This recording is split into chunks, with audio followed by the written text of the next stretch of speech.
Good morning. This is Reid Seals for AM 1340 WGRV.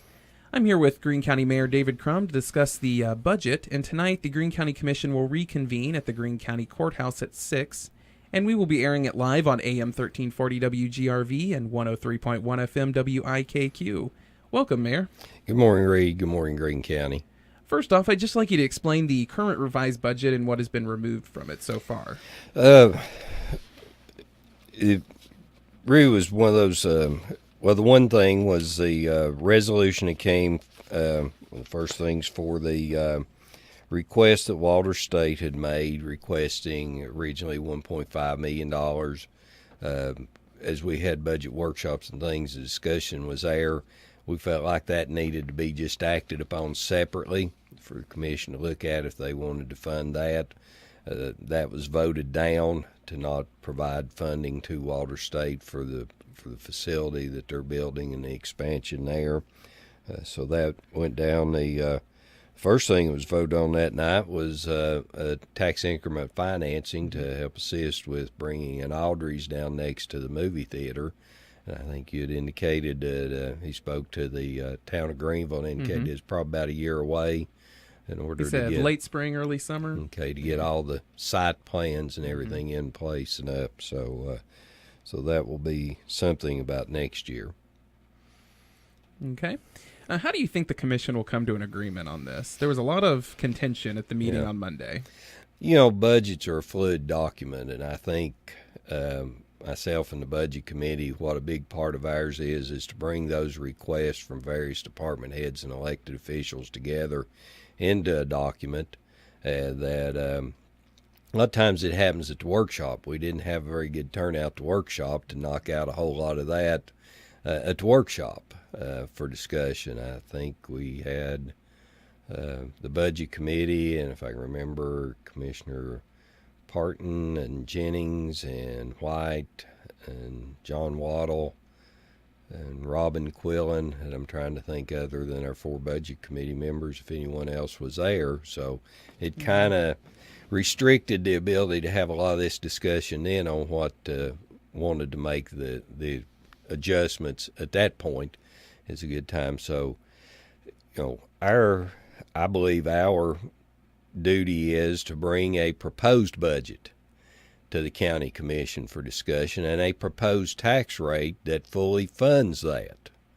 You know, and in order to fully fund that, since we took out the fund balance this year, would require a tax increase. And so we've not got even to the levy part to discuss funding the budget. But I think in all the changes that were made to that, one, of course, the 3 resolutions regarding the litigation tax pertaining to the general sessions judge, and adding that, there were 2 litigation taxes placed in there in order to fund it.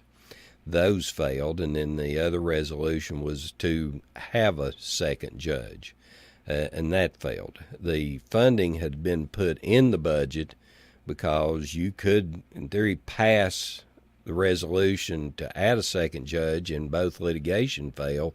Well, then it had to be funded. So the funding was already placed in there. So that brought, I think, a couple cents out automatically by not having that position. So that's why I say it's fluid. You know, it's moving back and forth in a document that they're looking at and seeing what needs to be adjusted. So that adjustment there automatically reduced that by 2 cents on what the need was to fund that. So that's kind of, I really think when we adjourned, it was a good stopping point, but I'm hoping that the budget that we left with is one that can be passed.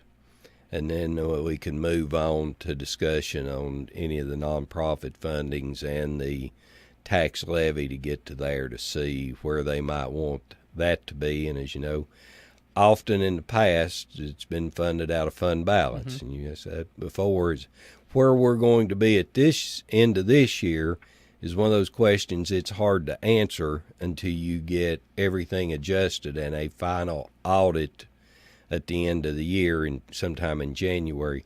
You can make that estimate, and it's hard to say right now where we'll be. So I hate to plug that in and say, okay, we're going to be at here. So if you want to take that out, we'll just kind of let the commission kind of get a feel for that maybe tonight whenever we pass the budget and see, okay, if this is here, then what funding does it take? So I hope we're there and can come in and deal with the budget as it is. I really don't see anything else in there to provide services that can be adjusted out. Moving slightly away from the budget, you did mention earlier the commission did not approve a new general sessions judge. Can they come back and vote on that again on a future date since the Tennessee legislature approved it themselves? It's my understanding, and the attorney's going to look at it, that those private acts that approve it stay in effect till like December 1st. Okay. And that was one of the questions about adding it into the middle of a election cycle, that if they felt like that should be, they wanted to add the second judge, they would have a period of time up to the expiration of the private act to say, yes, we're going to add that. And then at that point, unless they came back and revisited the litigation, it would have to come out of general fund and would go into effect, my guess, if it was going that way. And you're asking the what if question. Mm-hmm. So the what if would probably be at the next election cycle. Okay. Why did the Greene County Commission have to approve the tax increment financing plan for Aubrey's when it's within the city limits? Property tax. Property tax okay. goes, okay. So as the increase on property tax or personal tax that would be collected goes to help pay off the improvements on that, and then the full amount is collected. And I'm sure a lot of people don't know what a tax increment financing plan is. Can you kind of explain the one for Aubrey's? What it amounts to is I think it's about $200,000 that would be put in for funding for the infrastructure and stuff, and it helps allow them to get off the ground for that time period without having to invest so much up front, as you're obviously, until you open up, you're not collecting any revenues. Mm-hmm. So it gives you that chance for us to in advance to go in and take care of ground clearing and some construction and help with that. And then the increase in the property tax goes in to pay off that tax increment financing. And when it's paid off, then we would collect the full amount of that increase of property value on that. Okay. And is there anything else you'd like to say about the budget before tonight's meeting? Well, it's lively discussion, but that's why we live in this country, to allow people to to have that open discussion and the elected officials to participate in, and I try to give them a very loose rein on being able to make their comments. And so that's, we'll be meeting, and hopefully we can get everything finished up tonight and then get back, and that'll have a budget in place July 1, which rarely happens. But I think we've got a budget at this point that we can deal with and work with in the next year and pretty much provide the services that we need to. Well, I want to thank Greene County Mayor David Crum for joining us here today on AM 1340 WGRV. My name is Reid Seals, and if you'll join us tonight on WGRV and 103.1 FM WIKQ, we will be airing the Greene County Commission meeting live at 6 p.m. Thank you very much.